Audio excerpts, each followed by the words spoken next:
أعوذ بالله من الشيطان الرجيم. بسم الله الرحمن الرحيم.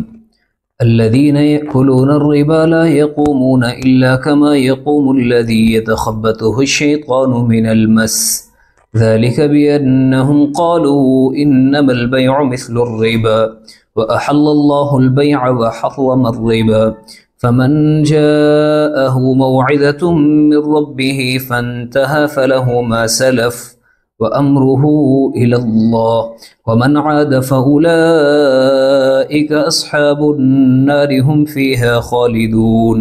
يمحق الله الربا ويربي الصدقات والله لا يحب كل كفار أثيم. إن الذين آمنوا وعملوا الصالحات وأقاموا الصلاة وآتوا الزكاة لهم أجرهم عند ربهم ولا خوف عليهم ولا هم يحزنون. يا أيها الذين آمنوا اتقوا الله وذروا ما بقي من الربا إن كنتم مؤمنين، فإن لم تفعلوا فأذنوا بحرب من الله ورسوله وإن تبتم فلكم رؤوس أموالكم لا تظلمون ولا تظلمون. صدق الله العظيم.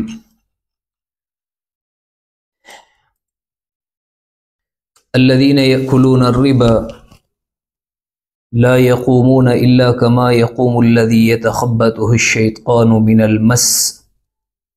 وہ لوگ جو کھاتے ہیں سود کو کھڑے ہوں گے قیامت کے دن، کھڑے ہوں گے اپنی قبروں سے اس شخص کے کھڑے ہونے کی طرح جس کو بدحواس کر دیا ہو جنات نے چپک کر. ذَلِكَ بِأَنَّهُمْ قَالُوا إِنَّمَا الْبَيْعُ مِثْلُ الرِّبَا. یہ اس لیے کہ وہ لوگ کہتے تھے کہ پختہ بات ہے کہ خرید و فروخت سود کی طرح ہے. وَأَحَلَّ اللَّهُ الْبَيْعَ وَحَرَّمَ الرِّبَا. حالانکہ حلال کیا اللہ تبارک و تعالی نے خرید و فروخت کو اور حرام کیا سود کو. فَمَنْ جَاءَهُ مَوْعِظَةٌ مِّن رَّبِّهِ فَانْتَهَى فَلَهُ مَا سَلَفَ. بس جو شخص اپنے رب کی طرف سے اس نصیحت کے آ جانے کے بعد رک گیا، بس اس کے لیے ہے جو کچھ پہلے گزر چکا. وَأَمْرُهُ إِلَى اللَّهِ. اور اس کا معاملہ اللہ کے سپرد ہے. وَمَنْ عَادَ فَأُولَئِكَ أَصْحَابُ النَّارِ. اور جو شخص دوبارہ لوٹا، یعنی کہ اس نصیحت کے آ جانے کے بعد بھی اس نے سود کھایا، فَأُولَئِكَ أَصْحَابُ النَّارِ. تو یہ لوگ آگ والے ہیں. ہم فیہا خالدون. رہیں گے اس میں ہمیشہ ہمیشہ. یمحق اللہ الربا ویربی الصدقات. مٹاتے ہیں اللہ تبارک و تعالی سود کو اور بڑھاتے ہیں صدقات کو. واللہ لا يحب كل کفار اثیم. اور اللہ تبارک و تعالی محبت نہیں فرماتے ہر ناشکر گنہگار سے. ان الذين آمنوا وعملوا الصالحات واقاموا الصلاة وآتوا الزكاة لهم اجرهم عند ربهم. بے شک وہ لوگ جو ایمان لائے اور نیک اعمال کیے اور نماز قائم کی اور زکوٰۃ ادا کی، ان کے لیے اجر ہے ان کے رب کے پاس. ولا خوف علیہم ولا هم يحزنون. نہیں ہوگا ان کے اوپر کوئی خوف اور نہ وہ غمزدہ ہوں گے. یا ایھا الذین آمنوا اتقوا اللہ وذروا ما بقی من الربا. اے ایمان والو، تم اللہ تبارک و تعالی سے ڈرو اور چھوڑ دو جو سود باقی ہے. ان کنتم مؤمنین. اگر تم مومن ہو. فإن لم تفعلوا فأذنوا بحرب من اللہ ورسولہ. بس اگر تم ایسا نہیں کرو گے بس اعلان جنگ سن لو اللہ اور اس کے رسول کی طرف سے. وَإِن تُبْتُمْ فَلَكُمْ رُؤُوسُ أَمْوَالِكُمْ. اور اگر تم توبہ کر لو تو تمہیں لوٹا دیے جائیں گے تمہارے اصل مال.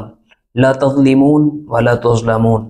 نہ تم ظلم کرو نہ تمہارے اوپر ظلم کیا جائے گا.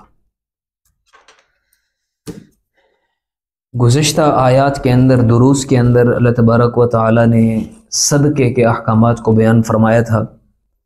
ان آیات میں اللہ تبارک و تعالی نے سود کے متعلق احکامات نازل فرمائے.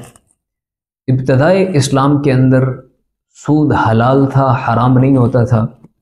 جس طرح سے شراب حلال تھی، حرام نہیں ہوتی تھی، اسی طرح ایمان والوں کا کافر عورتوں کے ساتھ نکاح کرنا بھی جائز ہوتا تھا. بہت سے معاملات تھے جو پہلے جائز تھے، بعد میں اسلام کے آ جانے کے بعد وقتاً فوقتاً رفتہ رفتہ اللہ تبارک و تعالی نے ان کی حرمت کے اعلانات فرمائے. تو اللہ تبارک و تعالی نے ان آیات میں سود کی حرمت کو بیان فرمایا اور ارشاد فرمایا کہ جو لوگ سود کھاتے ہیں یہ اپنی قبروں سے قیامت کے دن ایسے اٹھیں گے جیسے وہ شخص کھڑا ہوتا ہے جس کو بدحواس کر دیا ہو جنات نے چمٹ کر، یعنی جس آدمی کے اوپر ان جنات کا سایہ ہو، جنات کسی آدمی کے اوپر آ کر بیٹھ جائیں، جیسے وہ بدحواس ہو جاتا ہے، جیسے وہ بہک جاتا ہے، جیسے وہ پاگل لگتا ہے، اسی طرح سے یہ سود کھانے والوں کا حال بھی قیامت کے دن ایسا ہوگا، یہ بدحواس ہوں گے، پاگل لگیں گے۔ باقی جنات انسانوں کو تکلیف پہنچا سکتے ہیں، اس کے بارے میں تمام مفسرین نے لکھا ہے کہ جنات تکلیف پہنچا سکتے ہیں، اور اہل سنت والجماعت کا متفقہ مسئلہ ہے، یہی ہے اور یہی عقیدہ ہے کہ جنات تکلیف پہنچاتے ہیں انسانوں کو۔ کچھ لوگ ایسے ہوتے ہیں کہ جو کہتے ہیں کہ جی ہم جنات کو نہیں مانتے، کچھ لوگ ایسے ہوتے ہیں کہتے ہیں کہ ہم جادو کو نہیں مانتے، تو یہ بالکل عقل میں آنے والی ان کی بات نہیں ہے، کیونکہ قرآن کہتا ہے یہ تخبطہ الشیطان من المس، کہ جیسے کسی آدمی کو شیطان بدحواس کر دیں، چمٹ کر کا کیا مطلب، یعنی اس کے اوپر جنات آ جائیں تو وہ بدحواس ہو جاتا ہے۔ قرآن سے یہ بات بالکل واضح ہے، واضح طور پر قرآن کی نص ہے۔ اب اگر کوئی آدمی کہے کہ میں بالکل یہ عقیدہ ہی نہیں رکھتا تو اللہ معاف کرے وہ قرآن کا منکر ہو جائے گا، اور قرآن کے ایک زبر ایک زیر ایک پیش کا منکر کافر ہو جاتا ہے چیز۔ تو یہ عقیدہ اپنا درست کر لینا چاہیے کہ جنات بھی آ سکتے ہیں انسان کے اوپر، جادو بھی ہو سکتے ہیں انسان کے اوپر۔ وجہ تخلیق کائنات رسول اللہ صلی اللہ علیہ وآلہ وسلم کی ذات اقدس پر، ذات مقدسہ پر، ذات مطہرہ پر جادو ہوا ہے جی۔ تو جنات بھی کسی کے اوپر آ جانا یہ بات برحق ہے، اور جادو کا کسی کے اوپر ہو جانا یہ بات بھی حق ہے، اور کسی کو نظر بد کا لگ جانا یہ بھی بات حق ہے، اس لیے کہ حضور نے فرمایا کہ العین حق، کہ نظر کا لگ جانا یہ حق بات ہے، سچی بات ہے۔ ان میں اتنا منہمک بھی نہیں ہو جانا چاہیے، بالکل وہم بھی نہیں کرنا چاہیے۔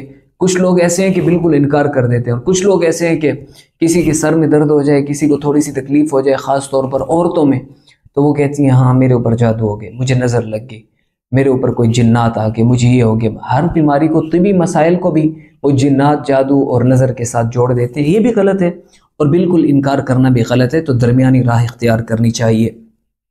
اور باقی جنات انسان کو چمٹ جاتے ہیں، جیسے ایک مرتبہ حضرت عمر رضی اللہ تعالیٰ عنہ کا زمانہ تھا، تو حضرت عمر رضی اللہ تعالیٰ عنہ کے زمانے میں ایک عورت آئی اور اس نے آ کر کہا کہ یا امیر المؤمنین، میرا شوہر گھر سے چلا گیا اور اس نے بتایا بھی نہیں کہ وہ کہاں جا رہا ہے، اور اس نے مجھے کوئی خرچہ بھی نہیں دیا، کافی عرصہ بیت چکا ہے کہ وہ واپس نہیں آ رہا، اور میرے ماں باپ بھی قریب ہیں، تو اب آپ مجھے بتائیں کہ میں کہاں جاؤں، میں اپنا گزر بسر، اپنا خرچہ کیسے چلاؤں؟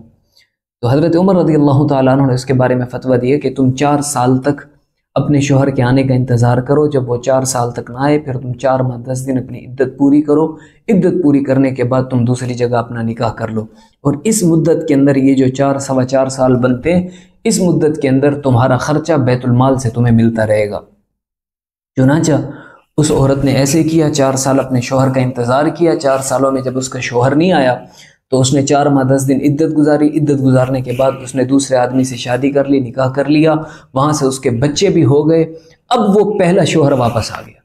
اور فقہ کا مسئلہ یہ ہے کہ جب پہلا شوہر واپس آ جائے، عورت نے جب دوسری جگہ نکاح کیا ہو، عورت کا وہ دوسرا نکاح آٹومیٹک خود بخود باطل ہو جاتا ہے، ٹوٹ جاتا ہے، کیونکہ اب پہلا شوہر آ گیا۔ جیسے تیمم کا مسئلہ ہے، کسی آدمی نے تیمم کیا وہ اور اس کو پانی نظر آ جائے تو اس کا تیمم خود بخود آٹومیٹک ٹوٹ جاتا ہے۔ تو پھر وہ جو آدمی تھا جو اس کا پہلا شوہر تھا، وہ امیر المؤمنین حضرت عمر کے پاس پہنچا اور اس نے جا کر عرض کی کہ امیر المؤمنین یہ میری بیوی تھی، میں اسے چلا گیا تو اس نے اب نکاح کر لیا، وہاں سے بچے بھی ہو گئے، تو میری درخواست ہے کہ پہلے شوہر سے اس کو طلاق دلوا کے مجھے واپس کیا جائے۔ تو حضرت عمر نے فرمایا کہ یار تم عجیب آدمی ہو، تم کہاں چلے گئے تھے؟ نہ تم نے کوئی بات بتائی، نہ اس کو خرچہ دیا، نہ کوئی معاملات بتائے، ایسے ہی تم چلے گئے ہو اور اب تم واپس آ گئے ہو اتنے سالوں کے بعد۔ تو اس آدمی نے کہا کہ امیر المؤمنین مجھے جنات اٹھا کر لے گئے تھے، میں بے بس تھا، میں ان کی قید میں بند تھا، اب انہوں نے مجھے آزاد کیا، رہا کیا تو میں آ گیا ہوں۔ تو حضرت عمر رضی اللہ تعالیٰ عنہ نے پھر احتیاطاً، حالانکہ خود بخود آٹومیٹک نکاح ٹوٹ جاتا ہے، لیکن احتیاطاً حضرت عمر رضی اللہ تعالیٰ عنہ نے دوسرے شوہر سے طلاق دلوائی اور عورت سے عدت گزروا کر اس کو پہلے شوہر کے حوالے کر دیا، اس سے نکاح کروا دیا۔ اسی طرح رسول اللہ صلی اللہ علیہ وآلہ وسلم کے زمانے میں بھی ایک آدمی تھا، ایک مقولہ، ایک بات مشہور تھی کہ یہ فلاں کی بات ہے. وہ آدمی کا نام میرے ذہن میں نہیں ہے، لیکن کہا جاتا تھا کہ یہ فلاں بات ہے. تو ایک مرتبہ امی عائشہ صدیقہ رضی اللہ تعالی عنہا نے کسی بات کے اوپر کہا کہ یہ فلاں کی بات ہے.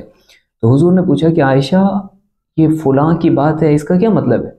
تو امی جان نے کہا کہ یا رسول اللہ صلی اللہ علیہ وسلم، جو بات محمل ہو، جو بات سمجھ میں نہ آتی ہو، بے مقصد بے مطلب بات ہو، تو اس کے بارے میں یہی کہا جاتا ہے کہ یہ فلانے جیسی بات ہے. تو حضور نے فرمایا کہ عائشہ اصل میں یہ فلانا ایک آدمی تھا، یہ اس کا نام تھا. اس کو جنات اٹھا کر لے گئے تھے اور جنات نے اس کو اپنی قید میں بند کر دیا تھا. کئی سال وہ باہر رہا، پھر جب جنات نے اس آدمی کو آزاد کیا، پھر وہ جب لوگوں میں آیا تو وہ جنات کی وہی کہانیاں بتاتا تھا، وہی حالات بتاتا تھا، وہاں کے معاملات بتاتا تھا. تو لوگ اس کی باتوں کو نہیں سمجھتے تھے، تو لوگ اس کو سمجھتے تھے کہ یہ پاگل ہو گیا، بہکی بہکی باتیں کرتا ہے.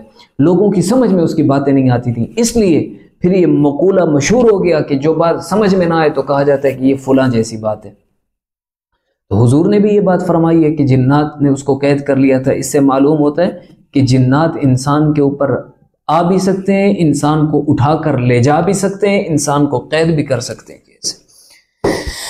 جی تو ارشاد فرمایا کہ یہ جو سود کھانے والے ہیں یہ قبروں سے ایسے اٹھیں گے جیسے وہ آدمی کھڑا ہوتا ہے جس کو بدحواس کر دیا شیطان نے. ذالک بانہم قالوا انما البیع مثل الربا. ان کی یہ حالت کیوں ہوگی؟ اس لیے ہوگی کہ یہ لوگ کہتے تھے کہ پختہ باتیں خرید و فروخت سود کی طرح ہے، یعنی کہ یہ الٹی گنگا بہانے لگے. انہوں نے کہا کہ سود میں کیا ہوتا ہے؟ پروفٹ ہوتا ہے، نفع ہوتا ہے. خرید و فروخت میں بھی نفع ہوتا ہے، پروفٹ ہوتا ہے. سود میں نفع تھا اس لیے خرید و فروخت حلال ہوئی کہ اس میں بھی نفع ہے. بات واضح نہیں ہوئی؟ یعنی سود حلال ہے، خرید و فروخت بھی اس لیے حلال ہے کہ جس طرح سود میں نفع ہے اس طرح خرید و فروخت میں بھی نفع ہے. الٹی گنگا بہا دی انہوں نے. حالانکہ اللہ تبارک و تعالیٰ فرماتے ہیں وَأَحَلَّ اللَّهُ الْبَيْعَ وَحَرَّمَ الرِّبَا. اللہ تبارک و تعالیٰ نے خرید و فروخت کو حلال کیے، سود کو حرام کیے. جی فَمَنْ جَاءَهُ مَوْعِظَةٌ مِّن رَّبِّهِ فَانْتَهَىٰ فَلَهُ مَا سَلَفَ. فرماتے ہیں کہ اس نصیحت کے آ جانے کے بعد، ان واضح آیات کے آ جانے کے بعد اگر کوئی آدمی رک گیا، فَلَهُ مَا سَلَفَ، اس کے لیے جو پہلے گزر چکا. یعنی سود کی حرمت سے پہلے جن لوگوں نے سود لیا، سود کھایا، سودی معاملات کیے، ان کے لیے کوئی مسئلہ نہیں ہے. بس وہ ان کا تھا جو انہوں نے کھا لیا، گزر گیا، بس وہ ان کے اوپر ان کو کوئی گرفت نہیں ہے، کوئی پکڑ نہیں ہے. وَأَمْرُهُ إِلَى اللَّهِ. اور ان کا معاملہ اللہ کے سپرد ہے. اللہ چاہے تو ان کو معاف کر دے، اللہ چاہے تو ان کو سزا دے دے. وَمَنْ عَادَ فَأُولَٰئِكَ أَصْحَابُ النَّارِ. لیکن اب سود کے حرام ہو جانے کے بعد جو بھی سودی معاملہ کرے گا، ایک دوسری آیت میں دوسری جگہ ارشاد فرمایا کہ سود کا معاملہ کرنے والا، یعنی کہ سود دینے والا، سود لینے والا، اس معاملے کو لکھنے والا، اس معاملے کے گواہ، یہ سب کے سب گناہ گار ہیں. جی ایسے جی تو ارشاد فرمایا کہ ان سود کی حرمت کے بعد اگر کوئی آدمی سود کی طرف لوٹے گا، یعنی سود کا معاملہ کرے گا، یہ لوگ جہنم والے رہیں گے اس میں ہمیشہ ہمیشہ. اب یہاں پر بات سمجھنی چاہیے کہ اگر کوئی آدمی سود کے معاملات کرتا ہے، سود لیتا ہے، سود دیتا ہے اور سود کو حلال سمجھ کر ایسا کرتا ہے تو یہ آدمی کافر ہے. اس لیے کہ اللہ تعالیٰ نے ایک چیز کو حرام کیا ہے، یہ اس کو حلال کہہ رہا ہے، تو یہ آدمی کافر ہے، دائرہ اسلام سے خارج ہو جائے. اور اگر کوئی آدمی سود کو گناہ سمجھتے ہوئے، وہ جانتا ہے کہ سود گناہ ہے، اللہ تعالیٰ ناراض ہوتے ہیں، گناہ سمجھتے ہوئے یہ سود کا معاملہ کرتا ہے، پھر یہ گناہ گار ہوگا، کافر نہیں ہوگا. یہاں جو ہے ہم فیہا خالدون کے رہیں گے اس میں ہمیشہ ہمیشہ. یہ وہ لوگ ہیں جو سود کو حلال سمجھ کر اور جائز سمجھ کر کرتے ہیں، وہ کافر ہیں، وہ تو پھر ہمیشہ ہمیشہ جہنم میں رہیں گے. اور جو سود کو حلال نہیں سمجھتے، گناہ سمجھ کر سود کا معاملہ کرتے ہیں، پھر یہ گناہ گار ہوں گے، یہ جہنم میں جائیں گے، اپنی سزا پوری کر کے باہر آ جائیں گے. یمحق اللہ الربا ویربی الصدقات. مٹاتے ہیں اللہ تبارک و تعالی سود کو اور بڑھاتے ہیں اللہ تبارک و تعالی صدقات کو. یعنی بظاہر دیکھنے میں یہ معلوم ہوتا ہے کہ انسان جب سود لیتا ہے تو اس سے مال میں اضافہ ہوتا ہے، سود سے مال بڑھتا ہے. مثال کے طور پر سود کا اپنا ریٹ ہوتا ہے، اپنے معاملات ہوتے ہیں. کسی کو سود پر پیسے دیتا ہے، اس کے اصل پیسے بھی محفوظ رہتے ہیں، اوپر سے سود بھی اس کو ملتا رہتا ہے. اب بظاہر دیکھا جائے تو مال بڑھ رہا ہے. اور صدقات کے اندر، زکوٰۃ کے اندر، عشر کے اندر، خیرات کے اندر، نفلی صدقات کے اندر بظاہر دیکھا جائے تو مال کم ہو رہا ہے. اب اگر مثال کے طور پر ایک آدمی کروڑ پتی ہے، اب وہ زکوٰۃ دیتا ہے، اس کی زکوٰۃ لاکھوں میں آئے گی، 50 60 70 لاکھ اس کی زکوٰۃ بنے گی. تو اب جب یہ مال سے زکوٰۃ نکالے گا تو بظاہر تو جتنا اس نے نکالا وہ کم ہو گیا، اسی طرح اس نے جب صدقہ فطر دیا، عشر دیا، خیرات دی، تو بظاہر تو اس کا مال اتنا کم ہو گیا، صدقات نافلہ دیے، نفلی صدقے دیے، بظاہر اس کا مال کم ہو گیا، اور سود سے بظاہر مال بڑھ رہا ہے۔ لیکن اللہ تبارک و تعالیٰ فرماتے ہیں کہ یمحق اللہ الربا، اللہ تبارک و تعالیٰ سود کو مٹاتے ہیں، وَيُرْبِ الصَّدَقَاتِ، اور صدقات کو اللہ تبارک و تعالیٰ بڑھاتے ہیں۔ مفسرین نے اس کی مثال یوں لکھی ہے کہ سود سے بظاہر مال بڑھ رہا ہے، اس کی مثال یوں سمجھیں کہ اگر کسی آدمی کے جسم میں ورم آنے لگ جائے، جسم میں سوزش ہونے لگ جائے، جسم سوجنے لگ جائے، جسم پھولنے لگ جائے، تو یہ کسی بیماری کی علامت ہے یا پھر موت کی علامت ہے کہ یہ آدمی مرنے والا ہے یا یہ بیمار ہے۔ اب وہ خوش ہو کہ جی میں تو بڑا موٹا ہو رہا ہوں، میں تو بہت میری صحت اچھی ہو رہی ہے، حالانکہ پھول رہا ہے، حالانکہ جسم میں ورم آ چکی ہے، سوزش ہو چکی ہے جسم میں، وہ خوش ہو رہا ہے کہ میرا ہاتھ موٹا ہو گیا، میرا جسم موٹا ہو گیا۔ تو اسی طرح سے اگر پھر کسی آدمی کو کوئی دانہ نکل آئے، اس کے اندر پیپ اور گندگی اور پس اور یہ سب بھر جائے، اور پھر اس کو وہ طبیب کے پاس جائے، ڈاکٹر کے پاس جائے، اور ڈاکٹر اس کو زور دے کر اس کے پس کو، گندگی کو، پیپ کو، خون کو نکالے، اور وہ آدمی پریشان ہونے لگ جائے کہ دیکھو یار بظاہر تو میرا جسم گھٹنے لگ گیا۔ تو بعینی ہی اسی طرح مثال ہے سود کی۔ سود سے جیسے مظاہر مال بڑھتا ہوا نظر آ رہا ہے، اس کی مثال وہ جسم میں سوزش کی طرح ہے، اور جیسے صدقات، خیرات، زکوٰۃ اور عشر وغیرہ سے، صدقۃ الفطر وغیرہ سے جیسے مال گھٹتا ہوا نظر آ رہا ہے، اس کی مثال اس پھوڑے کی طرح ہے، اس دانے کی طرح ہے جس کے اندر سے پس اور گندگی نکل رہی ہے اور وہ گھٹتا ہوا نظر آ رہا ہے۔ جی ایسے واللہ لا يحب كل كفار اثیم، اللہ تعالیٰ محبت نہیں فرماتے کسی بھی ناشکری کرنے والے گنہگار سے۔ ان الذین آمنوا وعملوا الصالحات، وہ لوگ جو ایمان لائے، انہوں نے نیک اعمال کیے، نماز کو قائم کیا، زکوٰۃ ادا کی، ان کے لیے ان کے رب کے پاس اجر ہے، کل قیامت کے دن ان کے اوپر نہ کوئی خوف ہوگا اور نہ وہ غمزدہ ہوں گے۔ یا ایھا الذین آمنوا اتقوا اللہ وذروا ما بقی من الربا، اے ایمان والو اللہ تعالیٰ سے ڈرو اور چھوڑ دو جو تمہارے سودی معاملات باقی ہیں، ان کنتم مؤمنین، اگر تم مومن ہو، یعنی سودی معاملات اگر تم اب تک کسی سے کر چکے ہو، ابھی تم نے سود اس سے لینا ہے، بقایا ہے تمہارا، اس کو چھوڑ دو، اللہ کی رضا کی خاطر اس کو چھوڑ دو، ان کنتم مؤمنین، اگر تم مومن ہو۔ فإن لم تفعلوا فأذنوا بحرب من اللہ ورسولہ، اور اگر تم ایسا نہیں کرو گے، سودی معاملات نہیں چھوڑو گے، وہ سود کا پیسہ نہیں چھوڑو گے، سود کھاتے رہو گے، سودی معاملات کرتے رہو گے، تو فأذنوا بحرب من اللہ ورسولہ، پھر تم اعلان جنگ سن لو اللہ اور اس کے رسول کی طرف سے۔ اور کل قیامت کے دن یہ جو سود والے ہیں، سود کھانے والے، سود دینے والے، سود لینے والے، سودی معاملات کرنے والے، کل قیامت کے دن اللہ تبارک و تعالیٰ ان کو کھڑا کریں گے، اللہ تعالیٰ پورے جلال میں ہوں گے، اور اللہ تعالیٰ فرمائیں گے کہ آؤ آپ مجھ سے لڑو، آؤ آپ مجھ سے جنگ کرو، دنیا میں تم میرے ساتھ اعلان جنگ کیا کرتے تھے، میں نے کہا تھا کہ سود کے قریب نہ جانا، سود کے قریب جاؤ گے تو فأذنوا بحرب من اللہ ورسولہ، تم اللہ اور اس کے رسول سے جنگ کرو گے، دنیا میں بڑی دیدہ دلیری کے ساتھ تم میرے ساتھ جنگ کیا کرتے تھے، آؤ آپ میرا مقابلہ کرو۔ جی تو جو لوگ سود کا معاملہ کرتے ہیں وہ اللہ اور اس کے رسول کے ساتھ جنگ کرتے ہیں۔ جب یہ آیت مبارکہ نازل ہوئی تو صحابہ کرام رضی اللہ تعالیٰ عنہ نے عرض کی کہ یا رسول اللہ صلی اللہ علیہ وسلم، ہم تو اللہ اور اس کے رسول سے جنگ کرنے کی طاقت نہیں رکھتے، دنیا کا کوئی انسان بھی طاقت نہیں رکھتا۔